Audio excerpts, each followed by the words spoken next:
1 dari 9 perempuan usia 20 hingga 24 tahun menikah di bawah usia 18 tahun. Berdasarkan hasil riset yang ada, Indonesia menduduki peringkat ke-7 di dunia sebagai negara yang memiliki persentase tinggi angka perkawinan anak. Sedangkan di ruang lingkup ASEAN, Indonesia menduduki peringkat kedua. Perkawinan anak bertentangan dengan komitmen negara untuk melindungi anak dari kekerasan dan juga diskriminatif. Diingatkan dalam Undang-Undang Nomor 35 Tahun 2014, Pasal 26 Ayat 1 dan 2. Orang tua berkewajiban dan bertanggung jawab untuk mengasuh, memelihara, mendidik, dan melindungi anak. Menumbuh kembangkan anak sesuai dengan kemampuan, bakat, dan minatnya.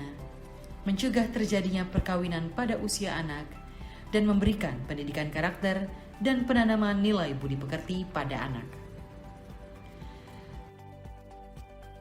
Ayat kedua, dalam hal orang tua tidak ada atau tidak diketahui keberadaannya, atau karena suatu sebab tidak dapat melaksanakan kewajiban dan tanggung jawabnya, kewajiban dan tanggung jawab sebagaimana dimaksud dalam pada ayat 1 dapat beralih kepada keluarga yang dilaksanakan sesuai dengan ketentuan peraturan perundang-undangan.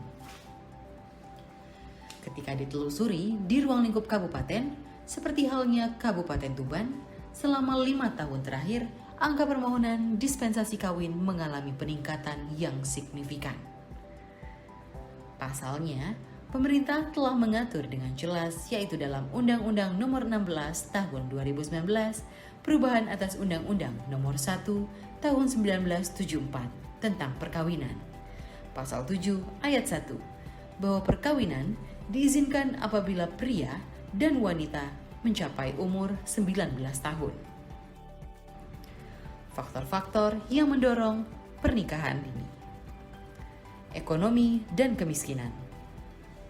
Keluarga yang kurang mampu cenderung menginginkan anaknya untuk cepat menikah dan beranggapan beban ekonomi akan berkurang ketika anaknya sudah berumah tangga.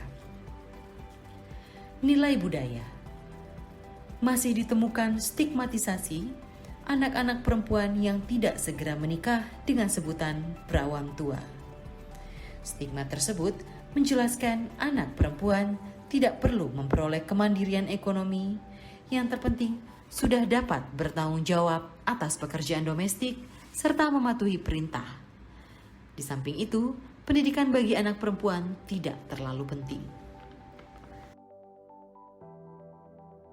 Globalisasi. Perilaku remaja yang terbawa perilaku negatif seperti halnya seks bebas yang rentan terhadap kehamilan yang tidak diinginkan yang menyebabkan mereka harus menikah sebelum waktunya.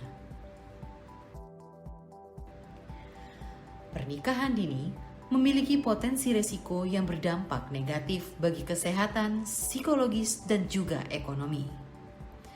Kondisi buruk demikian yang paling rawan mengalami adalah pihak perempuan.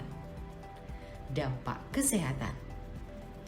Perempuan yang menikah di bawah 21 tahun, secara ketahanan dan kekuatan fisiknya belum dapat dikatakan baik untuk melakukan reproduksi. Hal ini menyebabkan risiko timbulnya beberapa penyakit seperti infeksi kandungan dan kanker serviks, juga beresiko pada bayi yang dilahirkan, seperti prematur dan malnutrisi. Wanita yang hamil pada usia yang belum matang berisiko memiliki tekanan darah tinggi sehingga menyebabkan eklamsia. Risiko terburuknya adalah kematian ibu dan bayi, baik sedang dalam kandungan maupun saat dilahirkan. Dampak psikologis. Pada usia yang belum matang tersebut, mereka belum bisa mengontrol emosi sehingga rentan terhadap kekerasan dalam rumah tangga hingga berakhir pada perceraian. Perempuan yang menikah di bawah umur dinilai belum siap menjadi seorang istri, ibu, dan peran-peran yang seharusnya dilakukan orang dewasa.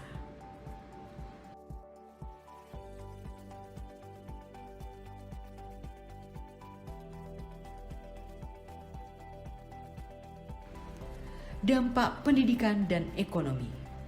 Setelah menikah, anak butuh sekolah, pendidikan rendah, serta pekerjaan terbatas, sehingga kemiskinan berlanjut sampai ke generasi berikutnya.